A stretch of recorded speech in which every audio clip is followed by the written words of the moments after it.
Hello student, तो चलिए आज फिर से हम स्टार्ट कर रहे हैं हिस्ट्री सतीश चंद्रा की बुक जो 8वीं से 17वीं सदी तक का है, मध्यकालीन भारत। तो इसका हम लोगों ने लास्ट वीडियो में आपने देखा होगा कि चैप्टर 1 का पहला टॉपिक जो यूरोप है वो अपना हो गया, उसका नोट्स हम लोगों ने प्रिपेयर कर लिया है। और नहीं देखा है आप तो वीडियो देख लीजिएगा। अभी दूसरा है फ्यूडलिज़म्स का उदय। फ्यूडलिज़म्स बहुत इम्पॉर्टेंट है।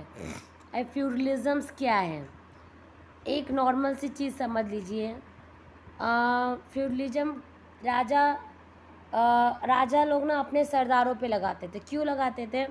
देखिए ऊपर मैंने लिखा है, राजा अपने शक्तिशाली सरदारों पर अंकुश लगाने के लिए फ्यूडलिज्म यूज़ करते थे। मतलब अभी कोई शक्तिशाली सरदार है तो राजा का विरोध कर सकता है ना, तो उससे बचने के लिए राजा ना उस पर अंकुश लगाने के लिए फ्यूडलिज्म का उदय मतलब लगाते थे। अब देखते हैं आगे फ्यूडलिज्म है क्या, इसमें इम्पोर्टेंट पॉइंट क्या है।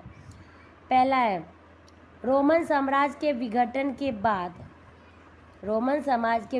के बाद राजा अपने शक्तिशाली सरदार पर अंकुश लगाने के लिए इस नए प्रकार के समाज और नई शासन व्यवस्था का जन्म हुआ। मतलब क्या है? हाँ, मतलब कि 12वीं से 14वीं सदी तक आपका यूरोप समृद्ध हो रहा था, ठीक है, बट धीरे धीरे ना यूरोप का विघटन हो गया, मतलब सब विघटन होता गया। तो उसमें क्या हुआ, रोमन साम्राज्य मतलब यूरोप का जो साम्राज्य था अपना, रोमन साम्राज्य जो 2 भागों में बटा हुआ था, पूर्वी यूरोप एंड पश्चिमी यूरोप, दोनों का विघटन होने के बाद पश्चिमी यूरोप में एक नए प्रकार के नई शासन व्यवस्था का जन्म हुआ। क्यों? क्योंकि पश्चिमी यूरोप क्या समृद्ध हो रहा था, तो उसमें ना बहुत शक्तिशाली सरदार पनप रहे थे, तो उन पे अंकुश लगाने के लिए इसका जन्म हुआ। इसका सेकेंड पॉइंट है फ्यूडलिज्म।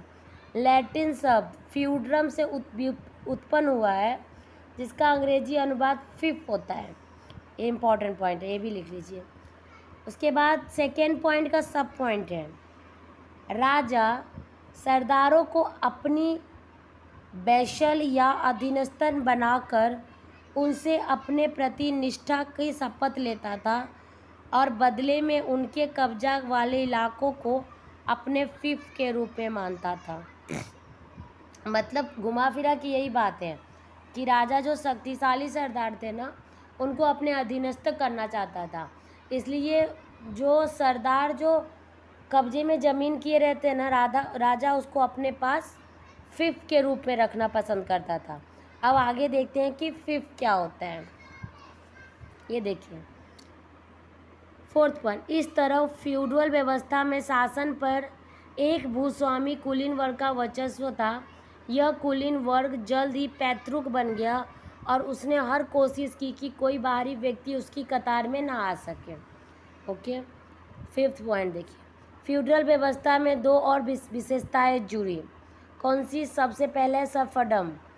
सर्फ ऐसा किसान होता था जो जमीन जोतता बोता था, पर अपने स्वामी या सरदार की आज्ञा के बिना अपना पेशा नहीं बदल सकता था, किसी और के इलाके में नहीं बस सकता था या शादी नहीं कर सकता था। देखिए फ्यूडल व्यवस्था की 2 विशेषताएं थी, कोई भी आपसे पूछेगा।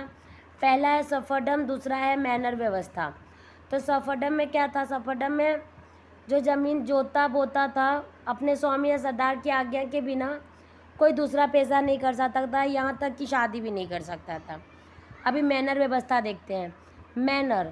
मैनर वह किला होता था या हवेली होती थी जहाँ लॉर्ड या स्वामी रहता था। भूमि के एक भाग की जोताई लॉर्ड सीधे अपने निगरानी में अपनी सर्फों की सहायता से कराता था और सर्प अपने खेतों के अलावा लॉर्ड के खेतों को जोतने बोने का भी बाध्य होते थे। घुमा फिरा के बाद इतना ही है कि फ्यूडल व्यवस्था में सब एज अ बंधक काम करना पड़ता था। मतलब आप कुछ भी काम अपने राजाओं के आज्ञा के बिना नहीं कर सकते हैं, ठीक है। एक नोट में लिख लीजिए, नोट करके लिख लीजिए, पॉइंट में मत लिखिएगा। भारत में ना सफरडम प्रथा थी, ना ही मैनर व्यवस्था थी। भारत में ये सब नहीं थी, ये हम यूरोप के बारे में पढ़ रहे हैं, ठीक है। भारत में दोनों व्यवस्थाएं नहीं थी, ये नोट में लिख लीजिए आप। उसके बाद 6 पॉइंट, पश्चिमी यूरोप के अनेक देशों में 14वीं सदी के बाद मैनर व्यवस्था का और श्रम के रूप में महसूल चुकाने अर्थात लॉर्ड की भूमि को महसूल के रूप में मुफ्त जोतने बोने की व्यवस्था का लोप हो गया, मतलब धीरे धीरे गायब हो गया। 7 पॉइंट देखिए, यूरोप में सामंतवाद से जुड़ी एक और व्यवस्था सेना का संगठन थी। घोड़े पर बैठा बंधकर बंद नाइट सामंती व्यवस्था सबसे ज्वलंत प्रतीक था। वास्तव में